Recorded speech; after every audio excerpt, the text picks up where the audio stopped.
Hello, and welcome to part 2 of our acoustic tutorial series, where we're using Pachyderm, or Pachyderm, still don't know how it's called. And this time around, I'm going to show you how to actually create proper calculations with Pachyderm and proper simulations. Because in tutorial number 1, what we done was this kind of scattering effect or scattering simulation to just see how the sound waves how they scatter in the room, right? And if you haven't seen it, I strongly suggest taking a look at part 1. I will just put the link in the video description so that you can kind of pick up from there, because this is going to be building up on the knowledge from part 1. Okay, so let's get started. So the first thing that I'm going to do is I will delete everything in the Rhino window. Actually, let me just make a few measurements to just see. 6 meters by 5.5, let's say 6 by 6 by 3 meters. Okay, so I will straight up create a new file, a new Rhino file. New. No, I don't want to save the changes. And I'll just choose no template, right? So this is the new file that we're working with, and as you can see, for some reason, well, not for some reason, but it does still remember the old geometry here, and that's because it's within the Grasshopper definition. Let me disable that. Let's say all of this is gone, right? Okay. So now I'm going to create the room in which we're going to make the simulation. So that's just a box, and I'm just going to make it, or actually, sorry, first of all, let's just change the units to meters rather than millimeters. Here in the bottom, right below my webcam, you can see that we're dealing with millimeters. I will change this to meters, and I can do that by going to units, typing in units. This will pop up and changing this to meters. Hit OK. We're done. Okay, and also in the layers tab, I'll just create one layer, call it walls, another layer, call it panels, third layer, call it ceiling, and two more layers, or rather one more layer, I'll just call it points. I'll need those, right? And I'll just color them in some sort of a color code them in some way. So walls are red, panels are gonna be blue, ceiling is gonna be green, and points are black. That's fine. Okay, so we have this going on for us. And now I'm just going to, first of all, create walls. I consider floor to be part of the walls as well. So I'll just make a box. I'll start it at 0. So 0, enter, and I'll just type in 6 by,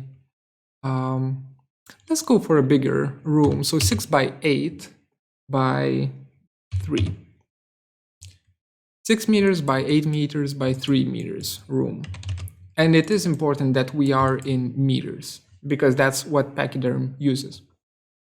So we have our walls. Then my ceiling, I want my ceiling to be absorbent, right? So I want it to be non-reflective, meaning that all of the sound waves that will go into the ceiling will stay there. It will be absorbed, right? So I'll just go to the ceiling panel and I'll just create a box right at the ceiling, and I'll draw it downwards. So minus 0.2, like let's say 20 centimeters inwards, right? So this is what we have so far. I have a box, and I have a box in the box. Right. So the green box represents my kind of thickened ceiling. That's going to be an absorbent surface. Okay, now for the panels, I'm just going to create a very simple one. I'll just create a box, and my panels are going to be 0.6 by 0.6 by 0.2. So 60 by 60 by 20 centimeters, right? That's my panel. And I'll just make it a little bit nicer. So I'll just duplicate edge. I'll just get these two edges here, enter. I'll move them up by 0.01. That's 1 centimeter. Grab one of them just copy it to the center. This is just me really quickly creating some sort of design for the panels. And I'll loft those three curves that I have. This one, as well as this one. These three curves, enter. Yeah, normal loft, enter. Now I'll just select that surface, trim, and I'll just trim away this top and this top here, enter. Oh yeah, and I need to join up the top surface with the rest of the B-rep into one poly surface. So I'll just select both of them and type in join. I still have some curves here, so let me move the surface away. These three curves, I'll just delete them. Okay, so I have this little guy right here. Let me rotate it, bam, like so. So that's my wall panel, and I'll just move it to the side by, let's say 0.61. So there's a 1 centimeter gap between the panels. I'll just kind of holding down the Alt key, I'll just keep making copies of it. I would use array, but for something like this, I don't really need to. So I'm just making copies. Like that, like that, like that. Seems fine. You know, we have our wall panel. I'll just group it just so that it's easier to move it around. I'll just go to the top view and kind of position it. So let's say this goes here, and also it's going to stay on this wall as well, like that. So we will have this kind of a corner where we have the panels, right? Well, not necessarily the corner, but two walls which are not opposing will have panels. Now, so we do have panels here, and we have everything kind of set up. Oh yeah, and our panels need to be in the correct height. Look, like that. Now I need some points, right? The points will be a speaker and a receiver. So basically, a point from which sound is emitted, and a ear, like a human ear that listens to the sound after that whole echo thing happens in the room. So I'll just create 2 points. Let's say the speaker is going to be here and the receiver is going to be here, right? Oh yeah, and I kind of need to move them to the correct height. So I'll just move them up, let's say to the head height, 1.75. Something like that. 1.7 would be a little bit more correct, but let's not push it. Okay, and I'll just change this to my points layer. Okay, we have everything set up here in our layers and in terms of our geometry. Now what I want to do is I want to give these geometries properties, right? Because in acoustics, you kind of want to know what kind of material it is. Are these geometries made out of? Is it reflective? Is it, imagine a room that's completely covered in silk or in fabrics. And now imagine a room that's completely covered in glass, right? The acoustic properties of these two rooms would be completely different, right? And this is what we need to kind of determine here. And the way you do it is, well, as long as you have Pachyderm plugin installed, you type in Pachyderm acoustic and hit enter. It will open up this, this menu box right here, where you can go to materials. And here you kind of apply a material to every layer, right? So for layer here, I will choose, for my walls layer, I want it to be made out of plywood, right? That's my walls. Okay, now for my panels layer, I want it to be made out of plaster. Changes it as well. For my ceiling, I want it to be completely absorbent, right? That's important. The ceiling is completely absorbent. So what I will do is I will not use one of the materials from the library, but rather where it says absorption coefficient in %, right? This is how much of the sound is being absorbed by the material at different frequencies. So these are very low frequencies. These are very high frequencies, right? So I can't do high. So if I will just use flatten all, and I'll just go to, like, let's say 95% absorption in all frequencies. So this is like the ceiling is super absorbent in that regard. And then for points, I don't care. So points don't have any geometry, they just have 2 points, so I don't care about material for it. So now material is set up.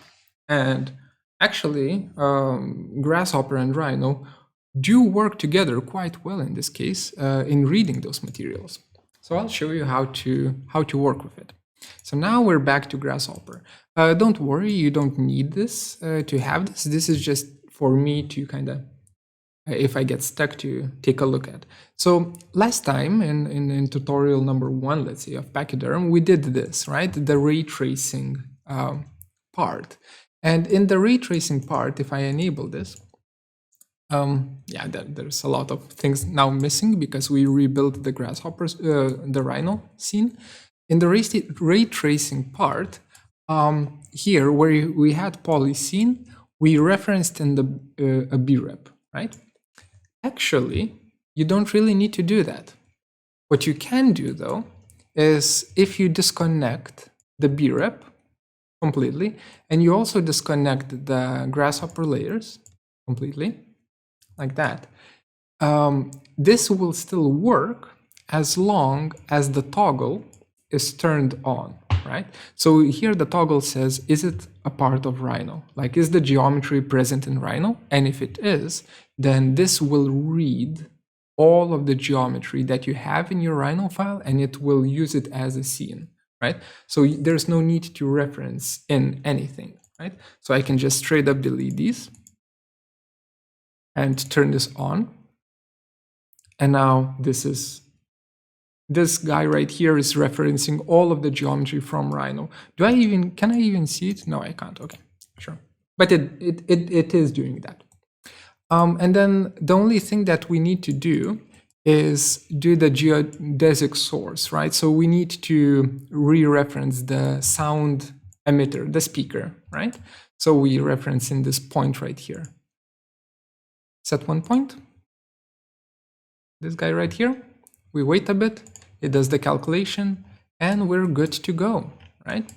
So this is the visual rays calculation, and we're at the time step of 0.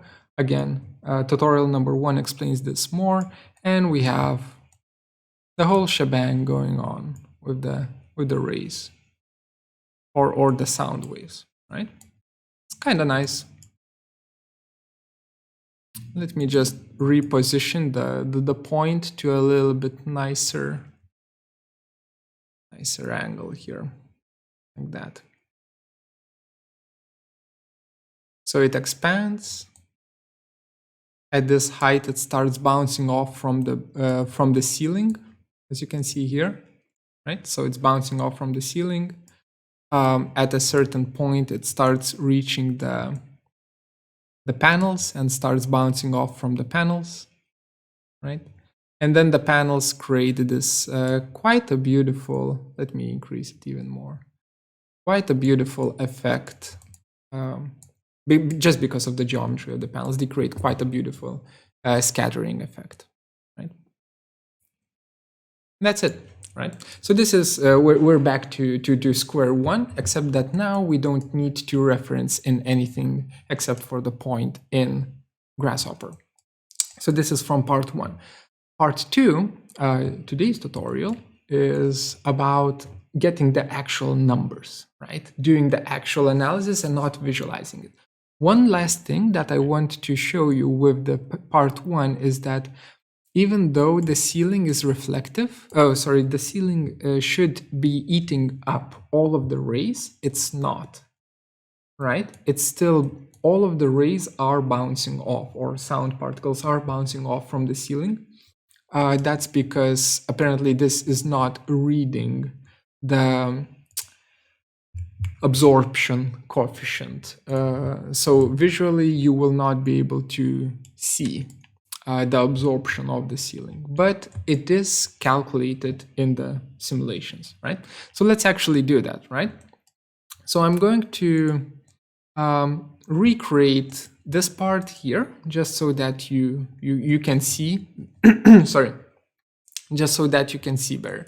So what we want is we want a scene, right? We want to reference in the room. So that is our polygon scene, or let me go here to audio or acoustics and find model polygon scene. This guy right here. And here I'll just toggle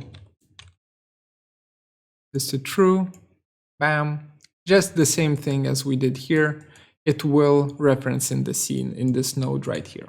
Okay, so we have that going on. And now the next one, the next step is to create an emitter and create a receiver, right? So that is also under model. We have the geodesic sound or geodesic source, sorry, and we also have stationary receiver. These two right here. So let's start with the geodesic source because it has less inputs, and that's what I like. The first one is origin, so that's just a point, right? Our point right here. Come on. Misclicked. Point, right click, set one point, this little guy right here, plug that in. So this is our geodesic source. It also has two more inputs. That's the power, loudness, basically. And then we have the delay. At which time is the signal produced? So here there's no delay. I'll just keep it as default to have as the least amount of moving parts in this definition as possible. And also defaults work quite well in terms of simulation. Okay, and now we have static receiver as well, which also asks us for an origin point. So I'll just create a point component here, set one point, and select my receiver. So this is the ear, the listener, right? And connect it like so. There we go. It also asks us to give it a source, right, for the receiver. So the source is our geodesic source. So we plug it in like so. And it asks us for a room. So we give it a room. And now it kind of works. So it's a little bit messy in terms of, well, maybe we can make it less messy if we do something like this. Yeah, let's do it like that. So we have our room, we have our source, or our speaker, our mouth, and we have our ear, right? So we are basically at this stage right here. And then from here, we want to extract three different values, I guess. And not values, but three different simulations. Let's say it like that, three different simulations. And what kind of simulations those are, if you don't want to memorize it, you can get them by creating, going to utility and choosing energy time curve, etc, as the output, and seeing what kind of inputs you need to generate the etc, right? Because this is like the final simulation, right? That has all of the data inside of it, and then all you need to do is extract it, right? So etc asks for 4 inputs. First one is direct sound simulation. The second one is image source simulation, and third one is ray tracing simulation. Okay, sure. So we go to computation and we find the direct sound. Super. We go to computation, we found the image source. Super. And we go to computation and we find ray tracing. Super. We have these three, and these will connect to the etc in just a second. First of all, let's kind of hook everything up to them so that they work. So direct sound is very simple. It's basically like playing with those blocks where you need to put a rectangle in a rectangular hole and a sphere or a cylinder in like a circular hole and so on. Rec goes to rec, source goes to source, room or scene goes to room, right? And it just works.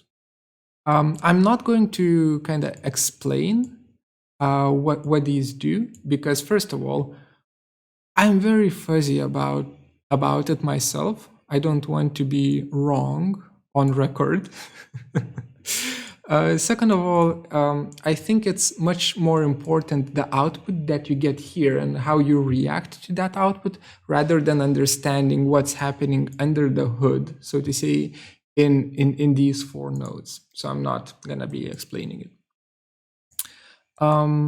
Okay, so the image source, it's also room. So our scene goes into room.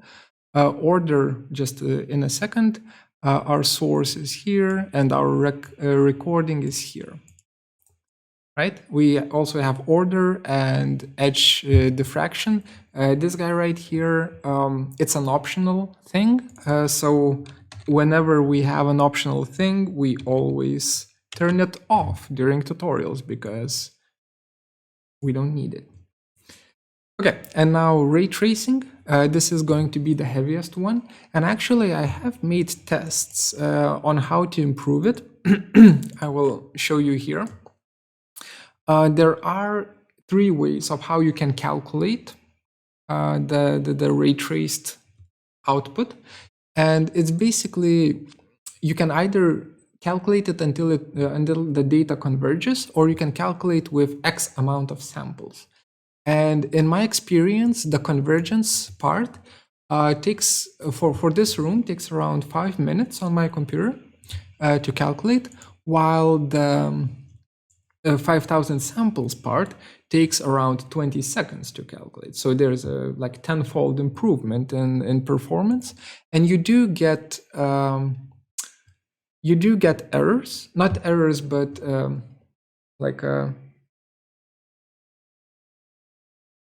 the numbers are a little bit more fuzzy, let's say it like that, but they are still enough to inform you about improvement in terms of the acoustics within the room. And that's enough for us. We are not aiming towards precision, we're aiming towards just information that will let us, that will inform us whether or not we need to take the next step in terms of solving acoustics. So coming back here, I will not be doing the convergence part, the precise one. Rather, I'll be right-clicking on the Pachyderm ray trace node. I'll choose here trace specified number of rays. So I'll choose this one, like that. And now it's going to be faster, much, much faster. And now I can say, well, room, sure. Our scene is the room. Ray, number of rays, it's basically how much are we tracing. So I will start with something low, like 1,000. 1,000 rays just to make sure that everything works. And once everything works, I will amp up the rays to 5,000, maybe 10,000, depending on what I want. Cutoff time, this is how long does the simulation run for. And it's in milliseconds. So I'll do a cutoff time of 1,000. So that's just either a slider or a panel with a number 1,000 plugged in. IS image source order. Here I have no idea what that means, so I just plug in 1 and it seems to work. And if it works, right? Yeah, I should probably figure it out before doing a tutorial, but the documentation of this is very, very scarce. And I really want to kind of show this tutorial because I feel like there's not enough acoustics or acoustic simulations in our industry. I'll also actually connect the order to this order input right here.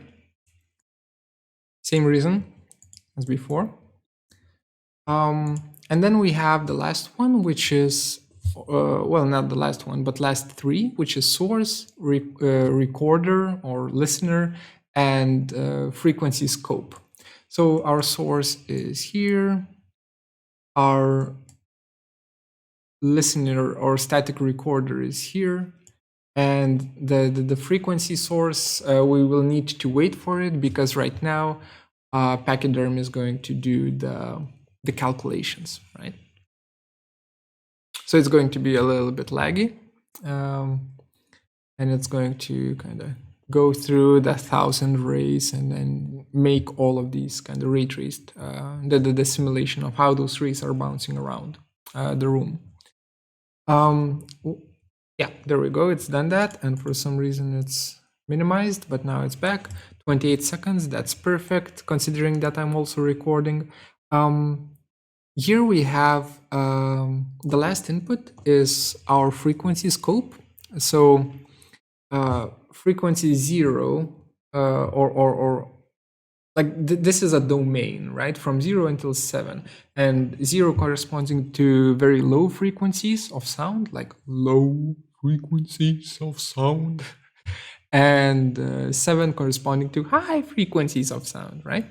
And when you do analysis, you analyze not for the overall sound, but rather you analyze for a spectrum, right? For different frequencies, because let's say your high pitched sounds can reflect off of one type of material, but your low pitched sounds can't, right? So you do have this kind of additional complexity in terms of simulation that you deal with different frequencies. Anyway, we have this, I'll just delete it and create it again. We have this under utility energy time curve. This is where all of the data is kind of collected into one big happy simulation.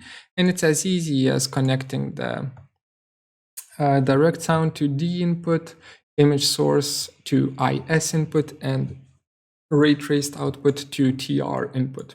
And we have our final output here, right? So that is done. And now I can, for instance, now I can actually do the analysis, right? So in terms of analysis, here under this tab, you have all of these like different things that you can calculate. For instance, clarity, right? Clarity of sound. I connect it like so, and I look at it with a panel. I can see the indices or like the score for sound clarity, right? And you can see that I have 7 of these values. So just imagine it like so.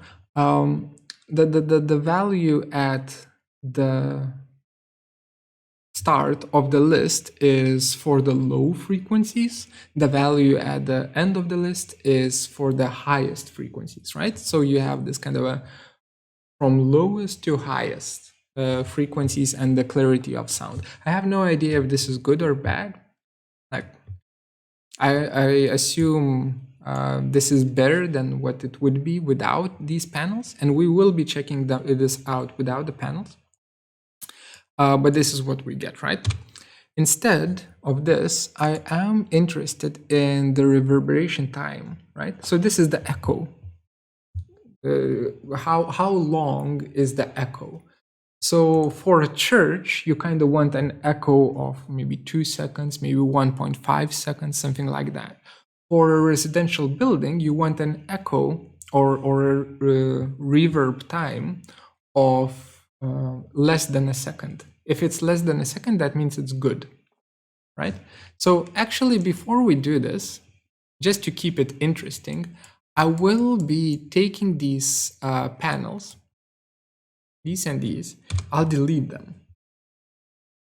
Or maybe I can just kind of move them out. I'll just delete them.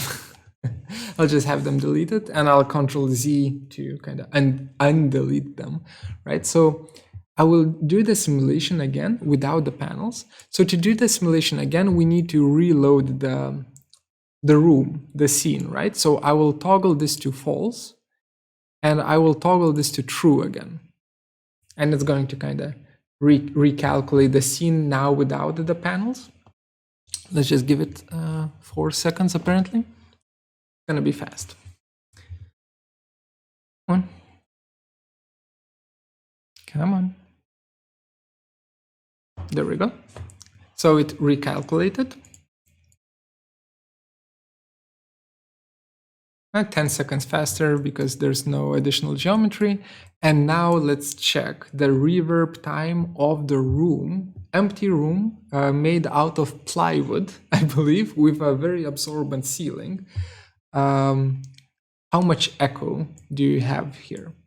So I'll connect ETC to ETC. I will ignore the decay index altogether, and I will just hook up a panel to this. And here I can see that at low frequencies, it's kind of good, right? Everything is clear and everything works, and I believe this is because of first of all, the plywood, second of all, well, the chosen material, and second of all, the absorbent ceiling. But the higher frequencies are super echoey, right? 1.5 seconds, that's a lot of echo, right? Well, this is medium to high frequency. Like this whole spectrum is it's bad, right? So what happens if I Control Z, if I kind of bring back the panels, and actually let's do this. Number, I'll just create a number component here, connect it like so, and I'll right click on the number component and choose to internalize data. So now it's like the data is stored here, right? And I can kind of group this and call this room, or let's just go no panels, 1,000 samples, right? Something like that. And now I'll just create a new panel here again, and we will recalculate this whole thing now with still 1,000 samples, but now with panels. So let me turn this off and turn this on again to reset the calculation. And now we wait. So I know this is like not one of those fancy geometry grasshopper tutorials, and it's not flashy at all. But I think knowing how long the echo is going to be in a room that you design is much more useful than being able to kind of create snot architecture, right? Another Voronoi architecture. Okay, so now we can kind of see it, and let me tidy it up. So I'll just do the same procedure here, like that. Internalize data, group this up, rename this yes panels with panels. Still 1,000 samples, right? And let's look at these two values side by side, right? So it does improve the low values a bit, but it does make a drastic improvement for the high values, like these scattering panels. And the reason why they do that, why it's improving the overall spectrum, is because these panels, well, first of all, they scatter the sound, right? So there's no like standing wave, like there are no waves that are kind of bouncing around in the room. But second of all, a more important one is that these panels are directing the sound towards the ceiling and then towards the floor, right? And then it bounces off from the floor towards the ceiling again, right? So they are, in effect, making the sound go to the ceiling, which is absorbent. So you are directing sound with the panels this way.